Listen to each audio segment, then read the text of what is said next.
तो भाई जितना जल्दी हो सकता था उतना जल्दी लेकर आ चुका हूँ आपकी और हम सब की प्यारी नई मांगा का नया पार्ट, जहाँ पर वह उस लड़की को ढूंढते हुए साउथर्न प्रिजंकाया अंडरग्राउंड गटर में आ चुका होता है। यह एक डंजन है जो कि इंक्वायर यानी कि इसकी ग्रैंड मास्टर ने वहाँ गटर में बनाया हुआ है और यही इकलौती इंफॉर्मेशन इसके पास है। लेकिन क्योंकि हमारा एमसी एक काफी एक्सपीरियंस बंदा है, उसे इस जगह को ढूंढने में ज्यादा तो देर नहीं लगी, लगभग 3 घंटे लग गए। और वैसे भी यह उसका पहली बार है जब उसने इस जगह को देखा है।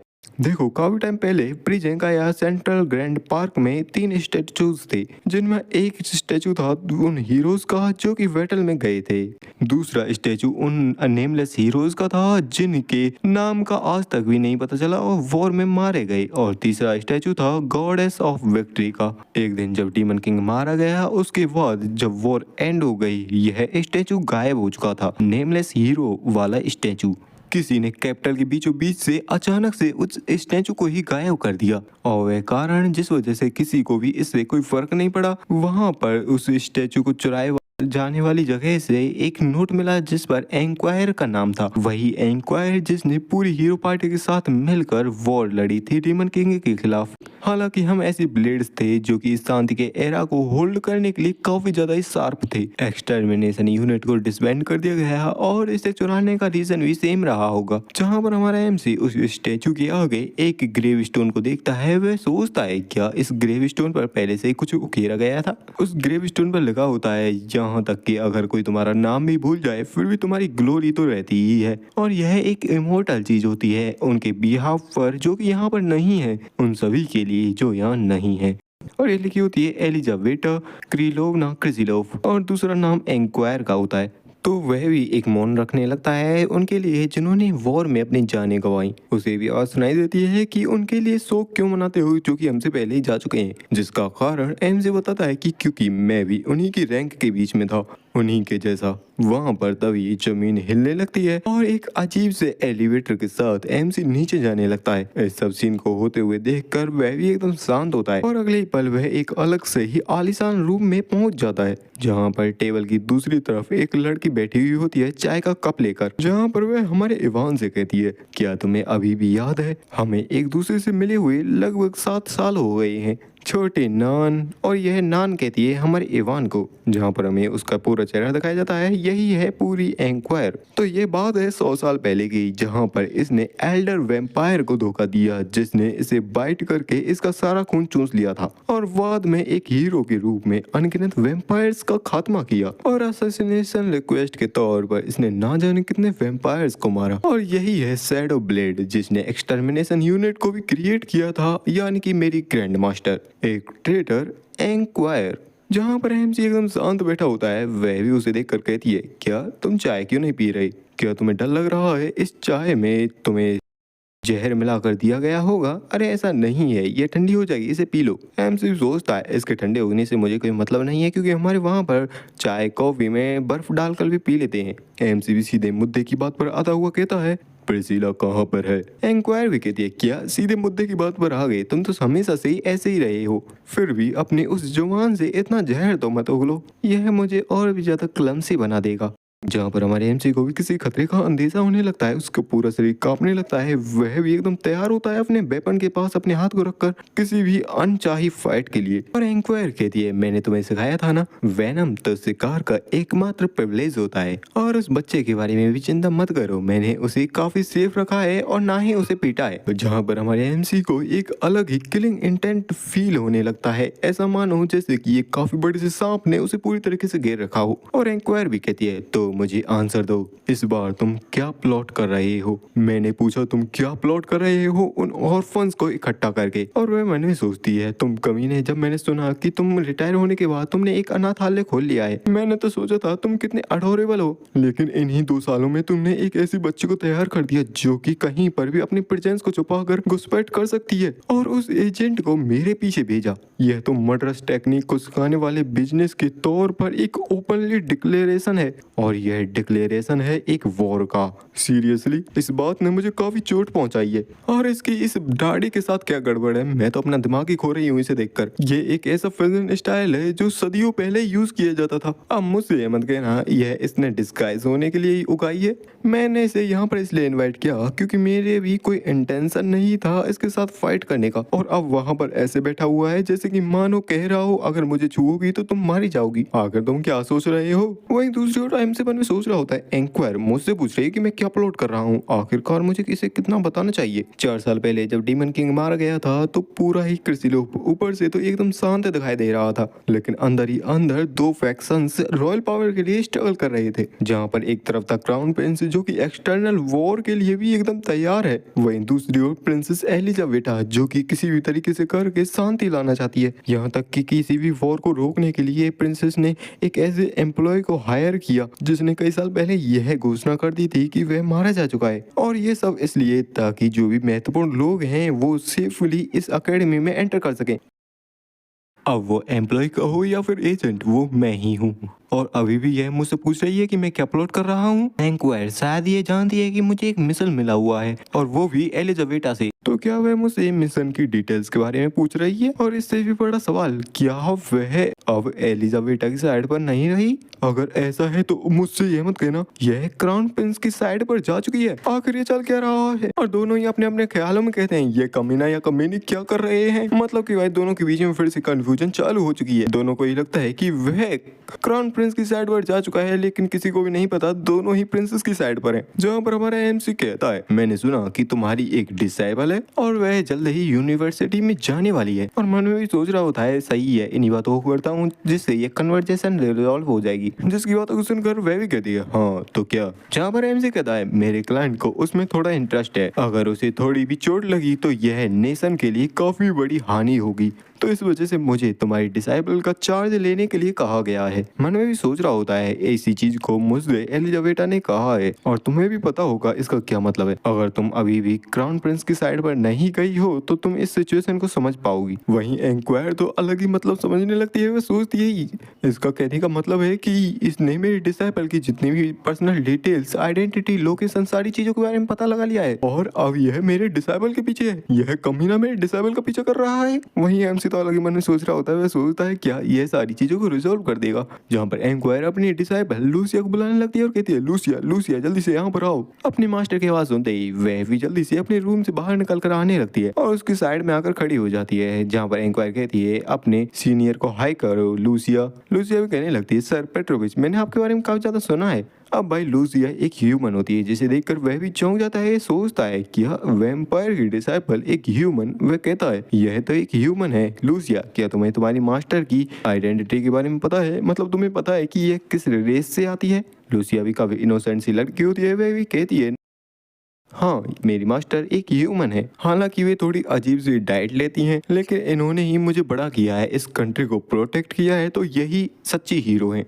और अगर आप अब मुझसे ये पूछोगे कि इनकी रेस को क्या डिफाइन करता है तो मेरा आंसर होगा इनकी ह्यूमैनिटी सर पेट्रोविच। जिसे देखकर MC भी चौंक जाता है और मन में सोचता है इस वॉर के एंड के बाद से किंगडम ने बाकी की रेसेस के खिलाफ काफी क्रूर नियम लिए, लेकिन यह तो एक रेयर और ओपन माइंडेड पर्सपेक्टिव है। जहाँ पर इंक्वायर भी कहती है यह मेरी डिसाइबल है जिस पर मैं काफी ज्यादा गर्व करती हूँ, जो कि मुझसे नहीं हमसे काफी ज्यादा ही बेहतर है। और यह मेरी एक ऐसी प्रीशियस पर्सन है जो कि मुझे मेरी दुखद सालों में मिली थी, तो मैं तुम्हें नहीं मारना चाहती नान। जहाँ पर MC तैयार होता है और कहता है तो चीजें कुछ इस तरीके से हो गई है ना। अगर तुम अभी भी क्रिसिलोव की रॉयल फैमिली के साथ काम कर रही हो तो मैं तुमसे सिर्फ एक सवाल पूछूंगा, आखिर तुम्हारी लॉयलिटी किसके लिए है? आखिर प्रिंस अलेक्जेंडर ने तुम्हें अपनी साइड पर लाने के लिए कितना प्राइस पे किया है? लोग, धन, पैसा, खून, क्या? अब भाई अलेक्जेंडर वाली बात को सुनकर तो हमारी इंक्वायर भी चौंकी खड़ी रह जाती है। वह कहती है क्या क्या तुम वो नहीं हो जिसने अलेक्जेंडर के साथ हाथ मिलाया है? जहाँ पर MC भी शांत होते हुए कहता है अरे तुम क्या कह रही हो, मैं तो उसके साथ कभी भी स्माइल करते हुए भी नहीं मिलता। और दोनों के बीच में एक अलग सा ही सन्नाटा छा जाता है क्योंकि उनकी गलतफहमी भी दूर हो चुकी होती है। इंक्वायर भी हंसने लगती है और कहती है सच में मैं जब भी तुमसे ऐसी बात करती हूँ तुम हमेशा से ही ऐसी ही रहते हो।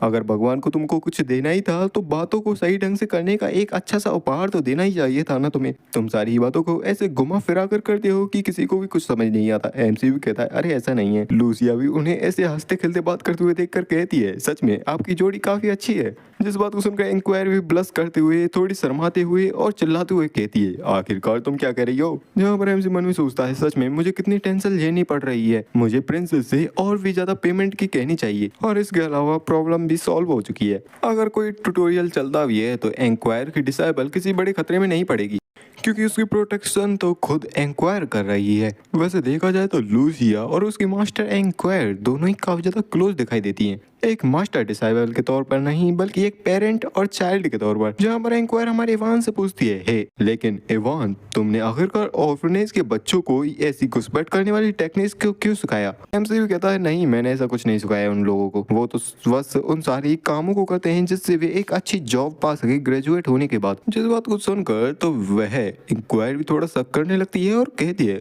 वैसे इन सारी चीजों को वो अकेले ही सीख गए। और थोड़ी बहुत बात करने के बाद हमारा एमसी इवान पर्सिला को लेकर वहां से आ चुका होता है, जिसके बाद हमारे एमसी को भी काफी लंबा सफर तय करना पड़ा होता है पर्सिला के साथ। इसका मतलब है कि वह जगह ऑर्फनेज से सच में काफी ज्यादा दूर है। आखिरकार पर्सिला इतनी दूर आई क्यों थी और इंक्वायर के सबऑर्डिनेट्स के हाथों पकड़ी गई। तभी पर्सिला कहती है डायरेक्टर। एमसी भी उसकी तरफ देखता है जहाँ पर वह नोटिस करता है पर्सिला थोड़ी उदास होती है। वह कहती है डायरेक्टर क्या किसी वजह से आप यहाँ से जाने की तैयारी कर रहे हो। एमसी बताता है कि आखिरकार पर्सिला को ऐसा क्यों लगा क्योंकि एक गवर्नमेंट एजेंट हाल ही में हमारे एमसी से मिलने आया था और वैसे तो वह 2 सालों से लगातार ऑर्फनेज में ही रहा था लेकिन हाल ही में वही कई बार वह ऑर्फनेज से बाहर भी गया था और इसी वजह से उसे लगा कि मैं इस ऑर्फनेज को छोड़कर जाने वाला हूँ। नहीं शायद से बच्चों ने यह महसूस कर लिया कि मेरे दिल के अंदर क्या है और एमसी भी कहता है हाँ शायद मैं जाने वाला हूँ। लेकिन तभी वह नोटिस करता है प्रिसिला को जो कि हिलकियों के साथ जोर जोर से रो रही होती है। वह कहती है मैं नहीं चाहती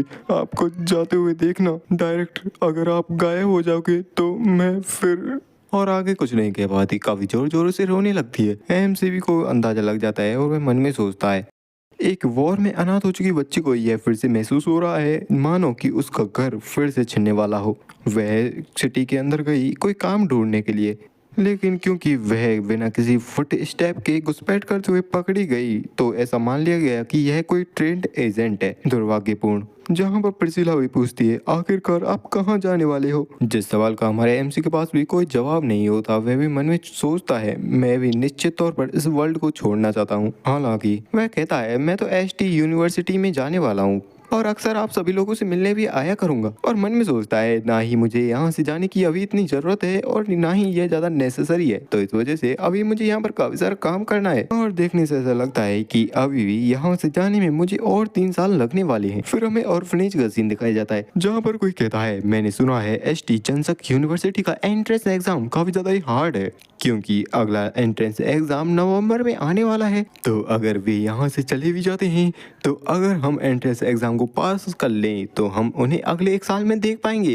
पहले की तरह रूल एकदम सेम है, बिना डायरेक्टर को पता लगे और बिना पकड़े जो भी स्कूल के अंदर जा पाएगा वह जीत जाएगा। तो वही डायरेक्टर से मिलने के लिए सभी इतनी गहनता से पढ़ रहे हैं जिसका अगर 10% भी मेरे अंदर होता और मैं इतनी गहनता से पढ़ता तो अब तक कोई सरकारी नौकरी तो मिल ही जाती। अब हर एक बच्चा लग चुका है यूनिवर्सिटी में जाने के लिए। चीजें भी काफी अच्छी जा रही हैं एकदम स्मूथली। हीरो पार्टी के बजर कर एनार की बेटी एसीडीसी का मिशन कंप्लीट है।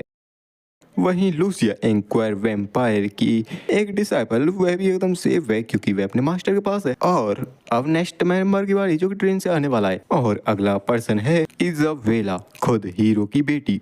हीरो पार्टी फंडामेंटली तौर पर एक असैसिन पार्टी थी। वे सिंपली तौर पर डीमन टेरिटरी में अंदर तक घुसकर उनके लीडर्स को टारगेट करते थे। जहां पर एक सीन में हम देख पाते हैं लिटरली भाई हीरो ने अपने एक अटैक के साथ पूरे आसमान को चीर दिया होता है। और वहीं बताया जाता है कि ऐसी पार्टी को छुप कर रहना काफी ज्यादा जरूरी होता है, लेकिन यहाँ पर तो हीरो ने इतना बड़ा कांड कर दिया होता है जिस वजह से उन्हें कोई भी कहीं से भी स्पॉट कर सकता है। जिस वजह से पीछे से एक पार्टी का मेंबर चिल्लाते हुए कहता है क्या तुम पूरी तरीके से पागल हो। और और ये होती है इंक्वायर, जो कि कहती है अगर तुम्हें ऐसा करना ही था तो तुम कहीं और जाकर कोई नहीं चिल्ला लेते। वहीं पीछे से एक और बंदा आने लगता है जो कि कहता है ऑल राइट। इंक्वायर भी उसी की तरफ देखती है। ये होता है नाइट गलवर्ट, जो कि करता है काफी खतरनाक सा अटैक, वो भी आसमान की तरफ, और काफी स्टाइल मारते हुए कहता है किसी भी तरीके से मैंने काफी सारे कल्ट मार दिए हैं आसमान के ऊपर, यह मेरे लिए काफी अच्छा वार्म अप था। जहाँ पर इंक्वायर कहती है गिलबर्ट एक बार अपनी कलाई की तरफ तो देखो, तुमने अपनी कलाई को ही तोड़ लिया है। जहाँ पर गिलबर्ट भी कहता है पेट्रिसिया जल्दी से इधर आओ और थोड़ा हीलिंग कर दो इस पर। पेट्रिसिया भी उसकी तरफ आते हुए कहती है तुम्हारे ये एक्सप्रेशंस मुझे थोड़े इंसल्टिंग से क्यों लग रहे हैं। तभी वहाँ पर एंट्री होती है एवेंजर्स की पार्टी, मतलब हीरो की पार्टी की असली हल्क, मेरे मतलब है वजरकर एनार की, जो कि कहता है ड्रोन का जो मर्द होता है वह जहाँ पर भी अपने मिशन को करने जाता है दुनिया में वहीं पर अपनी छाप छोड़ कर आता है। जहाँ पर पेट्रिसिया और इंक्वायर उसे मना कर रहे होते हैं कुछ भी करने से, लेकिन भाई बंदा कहाँ किसी की सुनने वाला है। इंक्वायर दी रेड हल्क ने पूरा माउंटेन क्रश करके रख दिया होता है, बीच में से दो टुकड़े। और अब इतना बड़ा कांड हो जाए और डीमन टेरिटरी में डीमन आर्मी को इसके बारे में पता ना लगे, ऐसा कैसे ही हो सकता है। जहाँ पर पूरी डीमन आर्मी पूरी हीरो की फोर्स के पीछे लग चुकी होती है और चूहों की तरह दौड़ाती है उन हीरो पार्टी के लोगों को, जिस वजह से हमारे एमसी को भी कितने ही घंटों तक आयरन ड्रैगन जर्नल और उसकी डीमन फोर्स से बचकर भागना पड़ा। और वह खतरनाक सा एस्केप अभी भी हमारे एमसी को पूरी तरीके से याद है। वह हीरो मैक्समेलियन वह इसी तरीके का एक पर्सन था जो कि हंसते हुए कहता है मैंने आसमान को चीर दिया। नाइट गलवर्ट कहता है नहीं मैंने ज्यादा चीरा था उस आसमान को। जहाँ पर एनार तो कहता है तुम क्या बात कर रहे हो, मैंने तो पूरे माउंटेन को दो टुकड़ों में बांट दिया। एक बात तो सही है कि किसी आकार वाली चीज को काटना किसी आकार रहित चीज को काटने से काफी ज्यादा कठिन होता है। इंक्वायरी टोंट मारते हुए कहती है ऐसे बड़े बड़े शब्दों का यूज करने से तुम कोई स्मार्ट नहीं बन जाते बच्चे। और उसी बात पर उन दोनों ही के बीच में लड़ाई होने लगती है, जिसे देखते हुए हमारा एमसी भी कहता है हीरो की पार्टी सच में पागलों का झुंड है। और एक जो कि उस पूरी पार्टी के बीच में सबसे ज्यादा चमकता है, और एक वह पर्सन जिसने पूरे आसमान को चीरने का रिस्क लिया उस रात के वक्त। उसने बाद में कहा था कि उसने स्टार्स को देखने के लिए ऐसा किया था। मुझे वह हीरो बिल्कुल पसंद नहीं, लेकिन हम उसके चेहरे पर स्माइल देख सकते हैं। और वह आगे बताता है वह हीरो जिसने 4 साल पहले डीमन किंग को हराया और उसके बाद उसने पूरी दुनिया के साथ अपने जितने भी कॉन्टेक्ट से उन सभी को काट दिया और अचानक से बिना किसी को बताए गायब हो गया। लेकिन फिर भी यह दुनिया उस हीरो को याद करती है। उस मैक्समेलियन नाम के पर्सन को कोई भी नहीं भूल पाया। जहाँ पर उसके सामने बैठा हुआ बंदा कहता है सर पेट्रोज क्या कुछ गलत है, जिसकी बात को सुनकर हमारा इवान भी कहता है क्या तुम्हें पता है तुम सभी लोग काफी बड़ी गड़बड़ हो। और मन में सोचता है सच में मेरे साथ ये परेशानी भरे लोग आ चुके हैं। उस दिन जब मैं एसीडीसी के टेरर अटैक को रोकने के बाद वापस आया था, वहाँ पर दिमित्री आया जो कि पूछता है क्या सच में एसीडीसी के ऊपर एक टेरर अटैक हुआ था, आखिर तुम्हें कैसे पता चला। और यहाँ तक कि तुम्हें उसका एग्जैक्ट टाइम डेट और प्लेस के बारे में भी पता था। अगली बार जब तुम जाओगे तो हम इंटेलिजेंस कमांड के कुछ एजेंट्स को तुम्हारे साथ भेजेंगे, 5 एजेंट्स तुम्हारे लिए काफी रहेंगे है ना। जहाँ पर उसके ऐसे बर्ताव को देखकर हमारे एमसी मन में सोचता है देखने से ऐसा लगता है कि इसका थोड़ा संदेह मेरे ऊपर आ चुका है। जहाँ पर वह दिमित्री अपने मन में सोच रहा होता है मैं सच में काफी ज्यादा क्यूरियस हूँ, बिना किसी को पता लगे तुमने इंटेलिजेंस नेटवर्क कैसे बना लिया। लेकिन उसे तो पता ही नहीं होता हमारे एमसी के पास कोई भी ऐसा नेटवर्क नहीं है, बल्कि उसके पास है नॉलेज, जिसके लिए उसने ना जाने कितनी नोवेल्स और मानवास में जाकर अपना मुंह मारा है। जहाँ पर हमारा एमसी मन में सोचता है मैं 4 साल पहले रिटायर हो चुका था, फिर भी मैंने यह प्रिडिक्ट कर लिया कि टेरर अटैक कहाँ पर होने वाला है। ऑफ कोर्स यह तो इस तरीके से रिएक्ट कर रहा ही होगा ना, मैंने तो ग्लिचेस के अकॉर्डिंग इसे प्रिडिक्ट किया था, लेकिन इसे तो ऐसा ही लगेगा कि मेरे साथ कुछ ऐसी गड़बड़ है। और गड़बड़ के रूप में मेरे पास है एक इंटेलिजेंस ऑर्गेनाइजेशन जो कि मुझे पीछे से सपोर्ट करती है, या मैं किसी काफी बड़ी ही ज्यादा इंटेलिजेंस ऑर्गेनाइजेशन से जुड़ा हुआ हूँ। अगर मैं इसे प्रॉपर एक्सप्लेनेशन नहीं दूंगा तो आगे चलकर मुझे ही काफी बड़ी गड़बड़ झेलनी पड़ेगी। लेकिन फिर भी यहाँ पर इसे रिवील करने की कोई जरूरत नहीं है। आफ्टर ऑल अथॉरिटी मिस्ट्री से ही मिलती है। लेकिन रिजल्ट के तौर पर मुझे 5 बेकार के एजेंट्स का साथ मिला और जाहिर तौर पर ये मुझे मॉनिटर करने के लिए यहीं पर आए हैं। जहाँ पर हमारा इवान उनसे कहता है ध्यान से सुनो, आखिरकार इंटेलिजेंस एजेंसी की ये एजेंट्स तुम सभी ने सेम मैचिंग की आउटफिट क्यों पहन रखी है? और आखिरकार यहाँ पर इतनी खाली सीट है तो तुम सभी इतनी चुपक कर इतनी ही पास पास में क्यों बैठे हुए हो? कहीं पर भी जाकर बैठ जाओ, यह तो किसी की भी अटेंशन को अट्रैक्ट करेगा ना। अगर तुम्हारे जैसे एजेंट इतने बेकार हैं तो मैं इस जगह पर कैसे रिटायर हो सकता हूँ शांति के साथ? तुम तो मेरे पुराने दिनों वाले रूकीज की तरह हो, एकदम इनएक्सपीरियंस, एकदम पागल। और इसी तरीके से काफी लंबा सफर तय होता है और वे लोग ऐसी बात करने लगते हैं। वे लोग तो क्या ही बात करेंगे, हमारा एमसी ही उन्हें ताने देता रहता है और उन एजेंट्स की तो हालत खराब कर देता है। जहाँ पर वे एजेंट्स कहते हैं,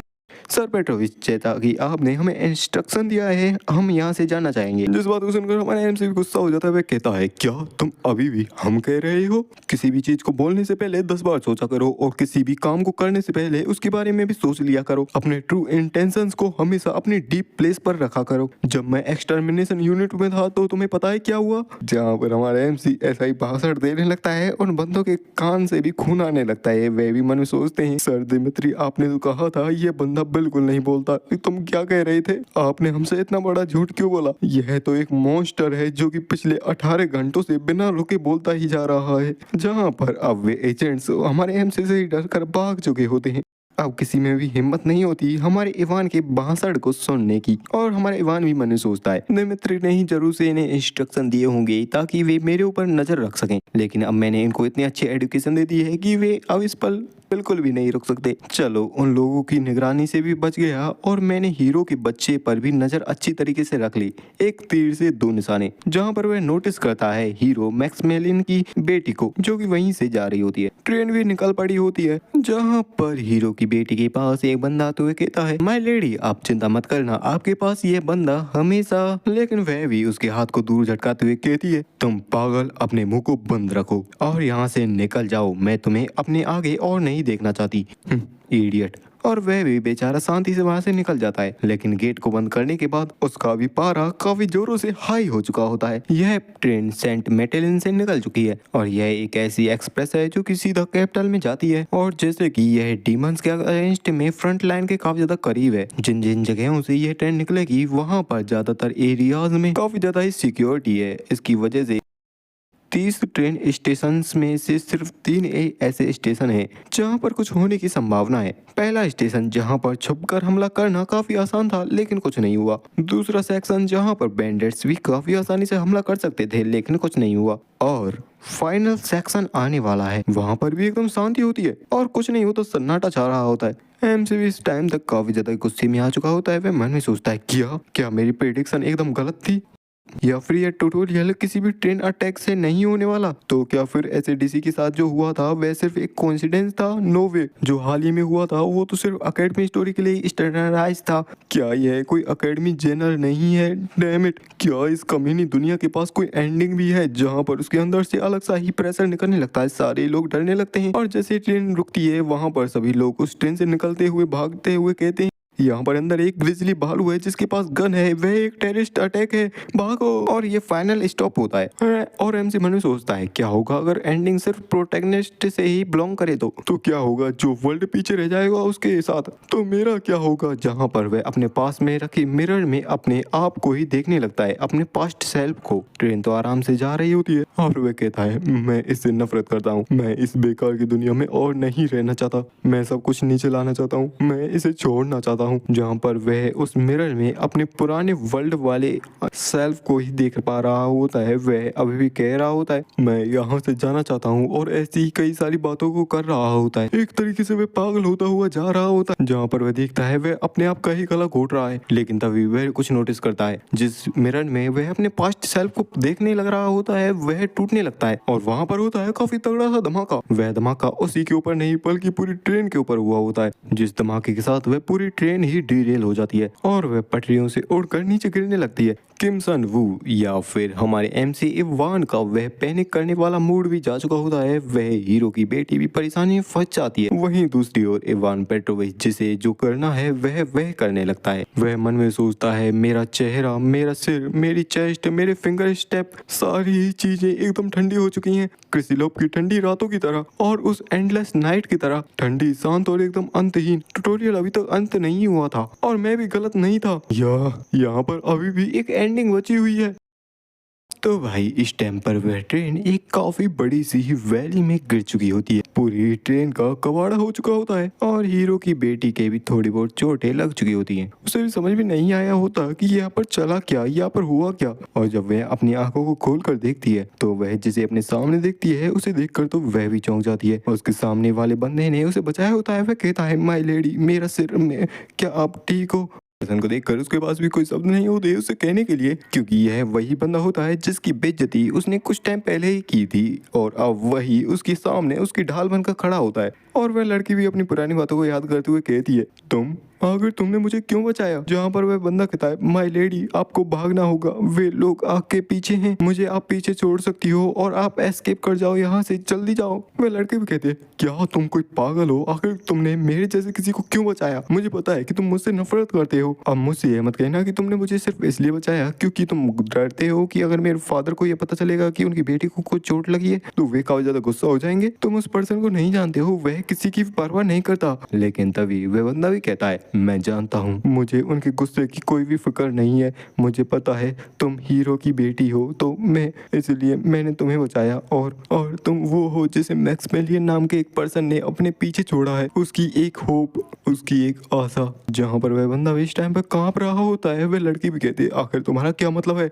वहाँ पर हमारा एमसी भी पहुंच चुका होता है। वह भी कहता है, सच में कितना सुहावना दृश्य है, और जाकर उनके ऊपर पड़े हुए उन पत्थरों को हटाता है और पूछता है, हे तुम्हारा क्या नाम है? वह भी बताता है, मेरा नाम डियान अगस्त है। और आप कौन हो? एमसी भी अपना नाम बताता है और कहता है, मेरा नाम इवान पेट्रोविच है। क्या तुम जिंदा रहना चाहते हो? वह भी कराते हुए कहता है, हाँ हाँ, अगर ये पॉसिबल हुआ तो एमसी ने भी अपने हीलिंग पोशन निकाल लिया होता है और कहता है, ठीक है, तो ये थोड़ा दर्द करेगा लेकिन तुम ठीक हो जाओगे। और जब हमारा इवान उसके ऊपर उस पोशन को डालता है तो वह भी चीखने लगता है। वह कहता है, इसकी वजह तुम मुझे मार दो, मैं तुम्हें सब चीजें बता दूंगा, मुझसे कुछ भी पूछ लो, तुम मुझसे कुछ भी करवा लो, लेकिन इसे मत डालो मेरे ऊपर, मुझे मार दो। जहाँ पर इजाबेला भी उस पर गुस्सा करते हुए कहती है, क्या तुम पागल हो चुकी हो? और गुस्से का चेहरा बनाते हुए वह इजाबेला की तरफ देखते हुए कहता है, इजाबेला, अगर तुम्हारा पिछवाड़ा हीरो की बेटी का नहीं होता। और भाई ऐसी बातों को करने लगता है जिस वजह से हमारी इजाबेला भी उस पर रखकर थप्पड़ मारती है, जिस वजह से तो उसका मुंह भी टेढ़ा हो जाता है। लिटरली भाई उसके दिमागी संतुलन भी हिल जाता है। वह कहता है, मम्मी। इवान भी कहता है, लगता है इसको कोई सदमा लग चुका है जिस वजह से यह अपनी याददाश्त भी भूल चुका है।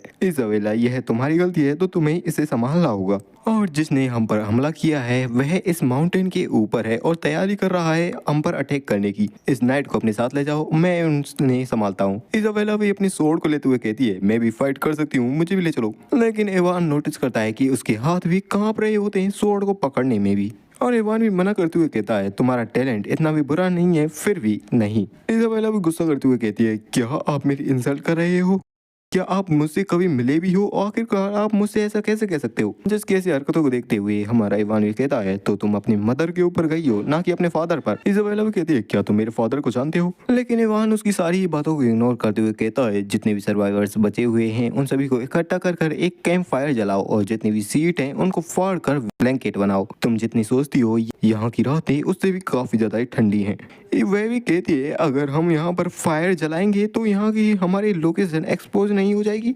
इवान भी मना करते हुए कहता है, नहीं, ऐसी कोई चीज नहीं है, तुम्हें इसके बारे में चिंता करने की कोई जरूरत नहीं है, मैं सारी ही चीजों को संभाल लूंगा। इजाबेला भी कहती है, अब तुम मुझसे ये मत कहना कि तुम अकेले ही वहां पर फाइट के लिए जा रहे हो, वह भी बिना यह जाने कि वहां अगेंस्ट में कौन खड़ा है। तभी इवान भी रुकते हुए कहता है, इसके बारे में भी, यह कोई ऐसी चीज नहीं है जिसके बारे में तुम्हें चिंता करनी चाहिए। इसे टैक्टिकल डेकोरेटिंग कहते हैं, सबसे बुरा होने का अनुमान लगाना और सबसे अच्छे के लिए प्रयास करना।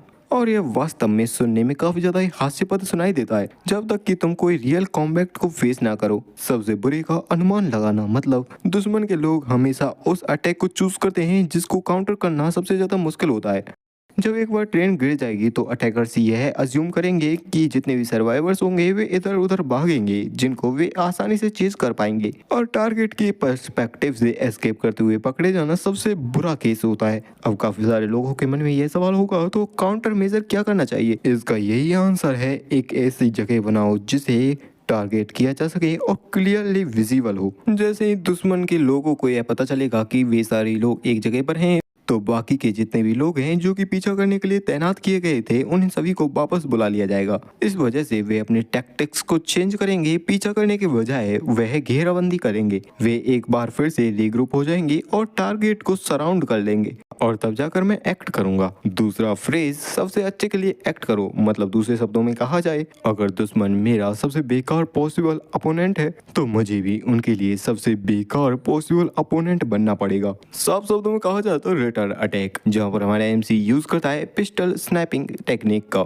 यह एक ऐसी टेक्निक है जो कि एक्सटर्मिनेशन यूनिट वाले बंदों के लिए स्पेशली डिजाइन की गई है ताकि एक पिस्तल के साथ दूर लॉन्ग रेंज में भी काफी आसानी से अटैक कर सकें, जहां पर वे लोग भी सेंस कर लेते हैं कि यहाँ पर कोई है और बैंग यहाँ पर एक बंदा ढेर भी हो चुका होता है। वे लोग भी चौंक जाते हैं इस बंदे की ऐसी हालत देखकर, लेकिन क्योंकि ये एक मामूली से बंदे हैं जिन्हें लाइन ऑफ फायर डायरेक्शन नाम की टेक्निक नहीं आती तो इन्हें भी नहीं पता चलता कि कहां से अटैक हुआ और बंदे भी चिल्लाने लगते हैं यह किसने हिट किया है, आखिरकार वह कमीना कहां पर छुपा हुआ है। एमसी सोचता है जैसा कि एक्सपेक्ट किया ही गया था, वे फिर से रिग्रुप होने लगे और उनके हाथ में मसाल है जिस वजह से उन्हें टारगेट कर पाना मेरे लिए भी काफी आसान हो जाता है इस डार्क फॉरेस्ट में, जहाँ पर एक बंदा भी हमारे एमसी के हाथ में उसकी कुल्हाड़ी को नोटिस कर लेता है। कहता है यह तो एक कुल्हाड़ी का यूज कर रहा है, हाँ मरो बंदे। और हमारे एमसी की डायरेक्शन में शूट करने ही वाला होता है कि एमसी उसे बीच में से चीर देता है एकदम महाराणा प्रताप बारी स्टाइल में। वहीं दूसरे तीसरे एक एक करके सारी बंदों को ढेर करता जा रहा होता है और तभी अपनी कुल्हाड़ी को वापस रखकर चैन की सांस लेता है, सारी बंदों को चैन की नींद सुलाकर, और बताता है यही होता है एक असली एक्सटर्मिनेशन यूनिट वाले बंदे की घुसपैठ। कहते हैं ना एक बंदा कैसे ही एक पूरे ग्रुप को चारों तरफ से घेर सकता है, ऐसे घेर सकता है, और यही एक एक्सटर्मिनेशन ग्रुप वाले बंदे की पावर होती है जो कि पूरे सर्कल को एक ही बार में एनाइलेट करने की पावर देता है। जहां पर बारी आ चुकी होती है दूसरे ग्रुप की जो भी तैयार होते हैं फाइट के लिए, क्योंकि उन्हें भी अंदाजा लग जाता है कि कुछ तो गड़बड़ है।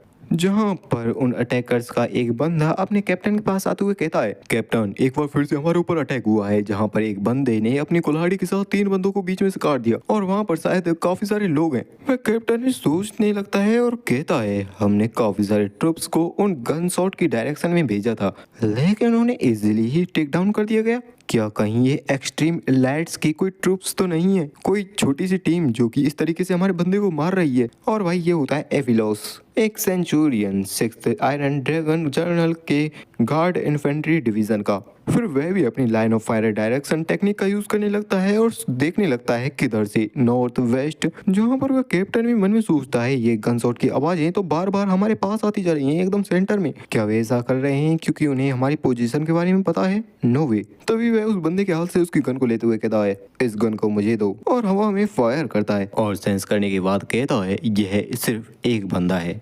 उसका बंदा भी कहता है ऐसा नहीं हो सकता कैप्टन, क्योंकि वहां पर काफी सारे गन शॉट आइडेंटिफाई किए गए हैं जो कि काफी सारे डायरेक्शन से आ रहे थे। कैप्टन भी कहता है क्या तुम नहीं समझे? जहां पर वो बताता है कि काफी सारे उसने ट्रैप्स बिछा रखे हैं और जैसे ही कोई बंदा उन ट्रैप्स पर अपना पाँव रखता है तो वह भी उन्हीं ट्रैप्स में फंस जाता है और उसके हाथ से गन चल जाती है।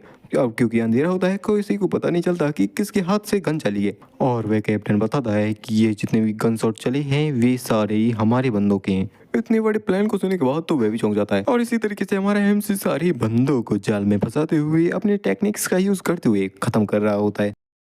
कैप्टन बताता है कि पहले गन शॉट करने के बाद वह यह टेस्ट कर रहा था कि हम लाइन ऑफ फायर डायरेक्शन का यूज करना जानते हैं या नहीं, और हमने भी इस पर काफी जल्दी ही रिएक्ट किया। हमने भी वहां पर जैसा उसने चाहा था वहीं पर अपनी टीम को भेज दिया। वह गन शॉट तो सिर्फ इसकी शुरुआत थी। उसके साथ खड़ा बंदा भी कहता है क्या इन सारी चीजों को उस हीरो की बेटी इजाबेला द्वारा सेटअप किया गया था? अगर नहीं तो उसके अलावा आखिरकार ऐसा कौन है जो कि ऐसा कर सकता है? वह कैप्टन भी कहता है हीरो की बेटी, हाँ मैं उस बेतुके मॉन्स्टर जैसे दिखने वाले पर्सन को जानता हूँ। अगर वह लड़की उस हीरो का आधा भी होगी तो वह एक मॉन्स्टर होगी।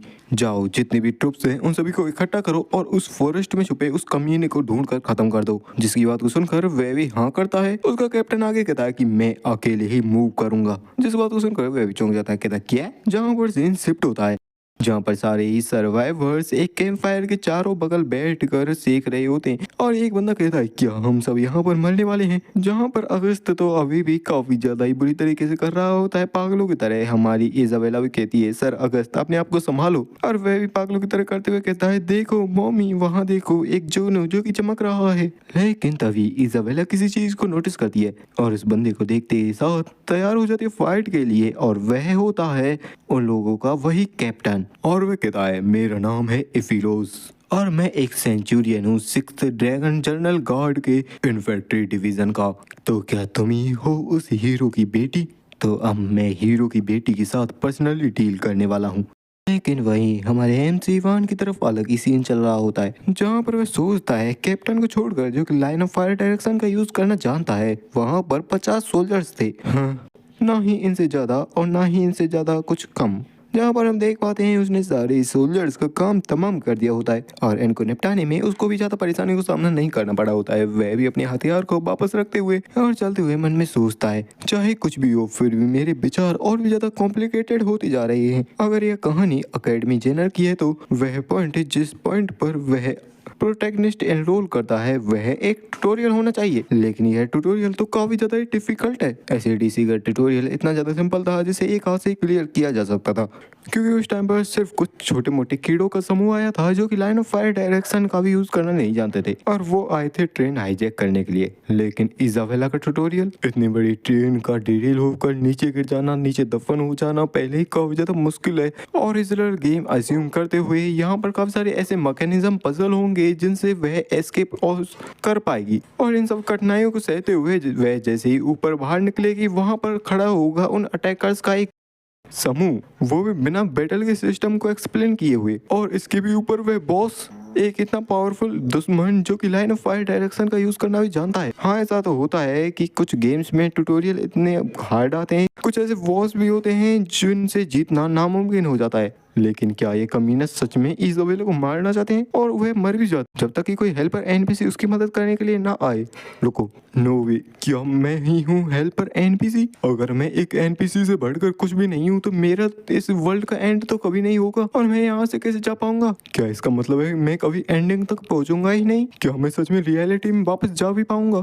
इवान भी मन में सोचता है। यहाँ पर दो सबसे बड़ी दिक्कतें हैं। पहला तो आखिरकार ट्यूटोरियल क्वेस्ट की डिफिकल्टी इतनी खतरनाक क्यों है, डिजास्टर क्लास की क्यों है, और दूसरा कि अगर हेल्पर एनपीसी उसकी मदद करने नहीं चाहे तो क्या वह मारी जाएगी? इसका पता लगाने का सिर्फ एक ही तरीका है और ऐसा सोचकर वह उसी जगह से दूर से ही उस नज़ारे को देख रहा होता है, उस नज़ारे को जहाँ पर इजाबेला और उस कैप्टन की फाइट होने वाली होती है। वह कैप्टन भी कहता है, मैं तो तुम्हारे लिए पूरी तरीके से तैयार होकर आया था क्योंकि तुम तो हीरो की बेटी हो, लेकिन अब देखने पर पता चल रहा है तुम तो एक कमजोर पर्सन हो। जहाँ पर एमसी मनु सोचता है अगर इजाबेला मारी भी जाती है तो भी मैं इस फाइट में इंटरफेयर नहीं करूंगा। जहाँ पर इजाबेला और कैप्टन की फाइट चालू हो चुकी होती है, वह कैप्टन भी कहता है, तुम्हारे जैसे लोग अक्सर मुझे दिखाई देते हैं जो कि अपनी स्वॉर्ड को काफी तेजी से और काफी फ्लेक्सिबल तरीके से चलाने का ट्राई करते हैं, एक स्टूडेंट के तौर पर परफेक्ट, जो कि सिर्फ किताबों के पेजेस को ही याद रखता है, यानी कि रट्टा मारता है। लेकिन फिर भी तुम गलत हो। जहाँ पर वह इजाबेला चिल्लाते हुए कहती है, तुम चुप हो जाओ। वे लोग भी उस फाइट को देखकर चौंक जाते हैं। वे कहते हैं, क्या लेडी इजाबेला को वह पीछे धकेल रहा है? उसी औरत को तो यकीन नहीं हो रहा होता। वह कहती है, क्या वह सच में हीरो की बेटी है? जहाँ पर वह कैप्टन भी कहता है, अपनी ब्लेड को स्विंग करने का कोई भी अर्थ नहीं है जब तक कि तुम्हारी ब्लेड तुम्हारे अपोनेंट के पास तक ना पहुंचे। एक स्वॉर्डमैन सिर्फ एक आर्ट से बढ़कर कुछ भी नहीं है जिसमें अपने दुश्मन के अंदर अपनी स्वॉर्ड को भोंपा जाता है। देखकर ये कितना बेतुका लगता है, एक हीरो की बेटी जिसने इस एज तक भी किसी भी असली बैटल का एक्सपीरियंस नहीं लिया है। लेकिन इजाबेला भी काफी ज्यादा गुस्से में होती है। वह कहती है, शट अप। लेकिन अगले ही पल वह कैप्टन अपने एक ही अटैक के साथ उसकी स्वॉर्ड को हवा में उड़ा देता है और बेचारी इजाबेला की स्वॉर्ड दूर जाकर गिरती है। अगर किसी स्वॉर्डमैन के हाथ से उसकी स्वॉर्ड छूट जाए तो वह उसकी हार ही मानी जाती है, क्योंकि किसी स्वॉर्डमैन की शुरुआत ही उसकी स्वॉर्ड से होती है। वह कैप्टन भी उसे देखते हुए कहता है, सच में मैंने अपने सोल्जर्स को यहाँ पर लाकर उन्हें बेस्ट ही कर दिया। यह तो काफी पहले ही खत्म हो जाता। हीरो के एकदम विपरीत, तुम किसी को प्रोटेक्ट नहीं कर पाई। हीरो की बेटी, क्या तुम्हारे कोई और अंतिम शब्द हैं? वह भी मन में सोचती है हीरो, लेकिन तभी पीछे से कोई कहता है, हीरो बनने का ट्राई मत करो। वह होता है अगस्त, जो कि कहता है, हीरो को हीरो इसलिए नहीं कहा जाता क्योंकि वह काफी ज्यादा स्ट्रॉन्गेस्ट होता है, उसे हीरो इसलिए कहा जाता है क्योंकि वह काफी ज्यादा बहादुर होता है। इजाबेला भी चौंक जाती है, वह इस हालत में आखिरकार ऐसी बातों को कैसे कह पा रहा है सर अगस्त? और अगस्त भी कहता है, इसी वजह से हमें कभी भी हीरो बनने का ट्राई नहीं करना चाहिए। और हमें बताया जाता है आखिरकार वह इन बातों को कैसे कह पाया। यह लगभग एक दशक पहले की बात है, जब नाइट्स को वॉर में जाने से पहले उनको कुछ बताया जाता है, जहाँ पर किंग उनको बताता है कि हमें उन जैसा बनने का ट्राई नहीं करना चाहिए। बल्कि हमें अपने वीकनेसेस के लिए अवेयर रहना चाहिए। इसी वजह से ना ही हमें हीरो बनना चाहिए, ना ही उनके जैसा बनने का ट्राई करना चाहिए। और वे शब्द उसके दिल में इस तरीके से उतर गए, चाहे उसकी कॉन्शियसनेस ही क्यों ना चली गई हो, फिर भी वह उन शब्दों को कह पाया। जहाँ पर इसाबेला कहती है हाँ मैं ऐसा ही करूंगी, और मन में सोचती है मैं ये एक्सेप्ट भी करती हूँ कि मैं कमजोर हूँ। जहाँ पर कैप्टन भी बिना देर गवाए उस पे ऊपर अटैक कर देता है, लेकिन इसाबेला उसके अटैक को टॉस कर लेती है। वह मन में सोच रही होती है हमें अपनी वीकनेसेस के लिए अवेयर रहना चाहिए। वह रीजन जिस वजह से हमें अपनी स्वॉर्ड को उठाना चाहिए, यह इसलिए नहीं है कि यह सही है, बल्कि इसलिए है क्योंकि यह एक काफी बड़े कारण के लिए है, दूसरे लोगों को प्रोटेक्ट करने के लिए। यह गरीब लोगों को दान देने या फिर किसी घायल व्यक्ति की सहायता करने से बिल्कुल भी अलग नहीं है, क्योंकि यह एकदम नेचुरल है, क्योंकि यह सिर्फ ऐसा ही है नाइट ऑफ थिल्स के लिए। और वह भी अपनी स्वॉर्ड को उठा लेती है और उस कैप्टन को काउंटर अटैक करती है, जहां पर मैं मन में सोचती है मैं यहाँ पर खड़ी हूँ ना तो किसी बहादुरी से, बल्कि एक ह्यूमैनिटी से। और बड़ी मुश्किल से उसने अटैक को डिफेंड कर पाया होता है, लेकिन अब उसके अंदर एक अलग ही जुनून आ जाता है और उसके अंदर आने लगती हैं अलग ही तरह की पावर्स एक हीरो की, जो कि काफी आसानी से उस कैप्टन की स्वॉर्ड को दूर झटका देती है। और होने लगता है उन दोनों के बीच में काफी तगड़ा सा क्लैश। वह भी चौंका हुआ होता है, कहता कैसे, लेकिन वह कहाँ रुकने वाली थी। वह भी अपनी स्वॉर्ड को लेती है और उस कैप्टन की स्वॉर्ड को दूर झटकाते हुए उसी के अंदर अपनी स्वॉर्ड को भोंप देती है। एक ही अटैक में डीमन नाइट का काम तमाम। वह भी मरते हुए कहता है पहले तो हीरो और उसके बाद उसकी बेटी ने भी मुझे झांसा दे दिया, और वह वहीं घुटनों के बल गिर जाता है। जहाँ पर इजाबेला भी कहती है मैं हीरो की बेटी नहीं हूँ, मैं मैक्समेलियन और मारिया की बेटी हूँ, इजाबेला हूँ मैं। जिस बात को सुनकर वह भी वहीं पर गिर पड़ता है। हमारी इजाबेला भी काफी ज्यादा थक चुकी होती है, वह भी वहीं पर बैठ जाती है और मन में सोचती है मैं तो पूरी तरीके से एग्जॉस्टेड हो चुकी हूँ, लेकिन मैंने सारे सर्वाइवर्स को बचा लिया है। तभी कोई कहता है एक्सीलेंट, ये हमारा इवान होता है, जिसे देखकर वह इजाबेला भी कहती है आखिरकार बाकी के दुश्मनों का क्या हुआ। इवान भी बताता है यही लास्ट बचा था, उन सभी को संभाल लिया। इजाबेला भी शांत होते हुए कहती है सच में ये तो काफी ज्यादा अमेजिंग है। इवान भी कहता है सच में मैं भी तुम्हारी फाइट को देखकर चौंक गया था। और एमसी मैंने सोचता है यह अटैक एक शुरुआती अवेकनिंग इवेंट से ज्यादा कुछ नहीं था, और यह भी इस ट्यूटोरियल में इंक्लूड था। अगर सारी चीजें यूजुअल स्क्रिप्ट को फॉलो करती तो ये सारे लोग मारे जाते, जिनमें अगस्त भी होता वह भी मारा जाता, जिनके मरने के बाद इजाबेला अवेकन होती और उन सारे अटैकर्स को खत्म कर देती। वह कारण जिस वजह से ये सारे सर्वाइवर्स बचे हुए हैं, अल्टीमेटली यह मेरी वजह से ही हुआ है। यह किसी नॉर्मल से एनपीसी के लिए तो इम्पॉसिबल होता। चलो ये तो शांति की बात है कि मैं कोई एनपीसी नहीं हूँ। और अचानक मुझे वही टाइम याद आ गया, वह टाइम जब अचानक से हीरो ने पूरे आसमान को बीच में से चीर दिया। वह रात जिस रात उसने पूरे आसमान को बीच में से चीरा था, वह किसी मामूली स्टार को देखने का ट्राई नहीं कर रहा था। वह डीमन टेरिटरी के अंदर उन काले घने बादलों को हटाकर उसे, यानी कि वह जानना चाहता था कि वह मॉर्निंग स्टार अभी भी साइन कर रहा है या नहीं। निश्चित रूप से मुझे हीरो बिल्कुल भी पसंद नहीं, हालांकि अंत में मॉर्निंग स्टार अभी भी अपनी जगह पर ही चमक रहा है, और जो मैं कर सकता हूँ वह सिर्फ यह है कि मैं इसे एडमायर कर सकता हूँ। क्योंकि अब मेरा दिमाग एकदम साफ है, तो मुझे अपने ओरिजिनल ऑब्जेक्टिव को रिमेम्बर करना चाहिए, और यह इंश्योर करना चाहिए कि हीरो पार्टी का हर एक बच्चा सेफली ग्रेजुएट हो जाए। और ऐसा कर पाना काफी ज्यादा ही मुश्किल है, लेकिन इसके लिए मुझे कुछ ऐसा करना होगा जिसे मैं पता लगा सकूं आखिरकार ये जितने भी डीमंस है वे इतनी खुली आजादी के साथ यहाँ पर कैसे घूम पा रहे हैं, और आखिरकार कौन कमीना है जो कि इन सारी चीजों को करवा रहा है, और आखिरकार उनमें से कितने लोगों ने अकेडमी में प्रवेश ले लिया है। जहाँ पर इवान ने अपने पोजीशन को निकाल लिया होता है, जिस पोजीशन को देखकर इसाबेला भी थोड़ी डरने लगती है और कहती है क्या क्या करने वाले हो तुम। जहाँ पर इवान भी काफी डरावने लुक के साथ कहता है ट्रीटमेंट। और इसी के साथ ये चैप्टर यही एंड होता है। वीडियो को लाइक, चैनल सब्सक्राइब कर देना for next chapter. Thanks for watching. मिलते हैं किसी नए एक्सप्लेनेशन में।